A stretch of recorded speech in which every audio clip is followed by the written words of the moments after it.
Hello students, back to our channel Bikash IQ. আজকেও তোমাদের সামনে উপস্থিত করতে চলেছি রাইডার্স টু দ্য সি থেকে লাস্ট মিনিট সাজেশন। হ্যাঁ, ঠিকই শুনেছো, কালকেই তোমাদের পরীক্ষার, আজকে তোমাদের সামনে উপস্থিত করতে চলেছি রাইডার্স টু দ্য সি এর লাস্ট মিনিট সাজেশন। ইতিমধ্যে কিন্তু 3 কোশ্চেন্স থেকে, ডাউন দ্য র্যাবিট হোল থেকে, এমনকি কবিতা থেকে অনেক ক্লাস কিন্তু আপলোড হয়ে গেছে। লাস্ট মিনিট সাজেশন কিন্তু আপলোড হয়ে গেছে, তোমরা যাও এবং সেগুলো দেখে নাও। চলো আজকে আমরা দেখবো, এখন আমরা দেখবো রাইডার্স টু দ্য সি এর সাজেশন লাস্ট মিনিট। চলো, আর বলে রাখি, যারা যারা নতুন বিকাশ আইকিউতে ভিজিট করেছো অবশ্যই কিন্তু চ্যানেলটা সাবস্ক্রাইব করে রাখবে এরকম ধরনের লাস্ট মিনিট সাজেশন পাওয়ার জন্য। চলো আর বেশি কথা না বাড়িয়ে আজকের ক্লাসটা শুরু করা যাক। প্রথম কোশ্চেন আমরা কি দেখব? How is death depict in the play Riders to the Sea.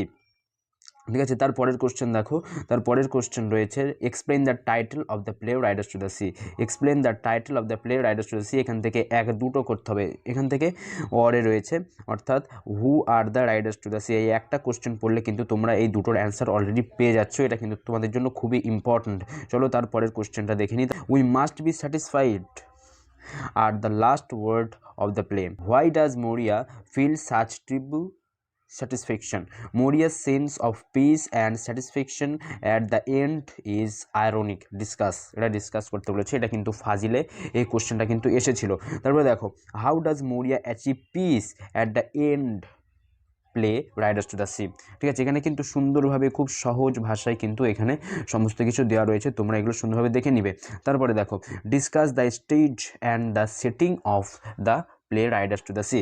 Riders to the C শুরুর আগে যে স্টেজের যে কাহিনীটা বর্ণনা করা হয়েছিল সেটা কিন্তু তোমাদের নিজের ভাষায় খুব সুন্দরভাবে বর্ণনা করতে হবে, যেটা এখানে খুব সহজভাবে দেওয়া রয়েছে, তোমরা দেখলেই একবার পড়লেই বুঝতে পারবে। আর হ্যাঁ, আবারও বলছি, টেক্সটের কিন্তু কোনো বিকল্প নেই, তোমরা ভালোভাবে টেক্সটটা পড়বে অবশ্যই। কিন্তু টেক্সট পড়লে তার বাইরে থেকে তো কোশ্চেন আসবেই না, অর্থাৎ টেক্সট পড়লে তোমরা খুবই লাভবান হবে। চলো এর পরের কোশ্চেন আমরা দেখে নিই। এর পরের কোশ্চেন হচ্ছে, is Maurya from Riders to the Sea consider tragic hero? Why or why not? কেন এবং কেন নয়? Discuss Maurya as a tragic figure. এখানে কিন্তু মোরিয়ার ক্যারেক্টারও কিন্তু তোমরা এখানেই পেয়ে যাচ্ছ। The main character of Riders to the Sea has been called a tragic hero, explain, এটা ব্যাখ্যা করতে বলেছে। চলো তারপরে কোশ্চেন কি, তারপরে কোশ্চেন আমরা দেখবো যে ক্যারেক্টারিস্টিক অফ বাটলের চরিত্র, characteristic of Bartley from Riders to the Sea. Riders to the Sea থেকে বাটলের চরিত্রটা তোমাদের এখানে ব্যাখ্যা করতে বলেছে। সুতরাং এই যে এই কোশ্চেনটাও কিন্তু ফাজিলে, এবছর কিন্তু ফাজিলে এই কোশ্চেনটা এসেছিল, ফাজিল। ঠিক আছে, ফাজিলে কিন্তু এই কোশ্চেনটা অলরেডি এসে গেছে, তো তোমরা এটা খুব ভালোভাবে দেখে রাখবে, বিশেষ করে চরিত্র, বাটলের চরিত্র, মরিয়ার চরিত্র, ক্যাথলিনের চরিত্র, নরার চরিত্র, এই সমস্ত চরিত্র তোমরা ভালো করে দেখে রাখবে। তারপরে দেখো একটা কোশ্চেন রয়েছে যেটা হচ্ছে 7 দাগ, they are all gone now and there is not anything more the sea can do to me. Who is the speaker? Why are referred to as they? What does the word gone mean?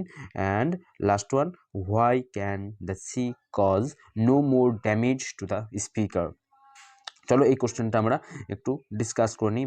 The speaker of this line is Maurya, the aged mother and the main tragic figure in Riders to the Sea by James Synge. James ইঞ্জের পুরো নাম কি আমরা সকলে জানি? John Millington Synge. তারপরে কি বলছে? The word they points to the men of Maurya's family such as her husband and sons who have lost their lives to the sea. তারপরে কি বলছে? The word gone is used to mean that they are no longer alive. It clearly refers to their death. তারপরে প্যারা, সমস্ত কিছু কিন্তু তোমরা প্যারা চেঞ্জ করে লিখবে, যখন এরকম জিজ্ঞাসা চিহ্ন দিয়ে কোশ্চেনটাকে আলাদা করে দেওয়া হবে তখন তোমরা সব কিছুকে প্যারা চেঞ্জ করে লিখবে, তাহলে কিন্তু পরীক্ষকের দৃষ্টি আকর্ষণ হবে এবং তোমরা নাম্বার কিন্তু ভরে ভরে পেয়ে যাবে। তারপরে কি বলছে? The sea can do no further harm to Maurya because it has already taken away all her loved ones. With the death of her last son, she is left with nothing more to lose. As a result, she feels that the sea has no more power to hurt her either in her life or in her emotions. She quietly accepts the painful truth.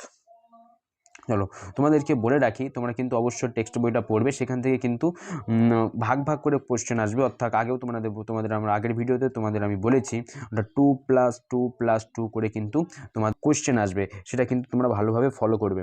ঠিক আছে, চলো আজকের video এই পর্যন্তই, দেখা হচ্ছে আবার অন্য কোনো ভিডিওতে। আর হ্যাঁ, বলে রাখি, 4th সেম এটাই কিন্তু তোমাদের স্কুল জীবনের লাস্ট এক্সাম। একদম জিজান লাগিয়ে পড়ো, 4th সেম জীবনের, স্কুল জীবনের শেষ একটা অধ্যায় বলতে পারো। একদম জিজান লাগিয়ে পড়াশোনা করো। সবাই ভালোভাবে পরীক্ষা দাও, সকলের জন্য প্রার্থনা রইল। Best of luck.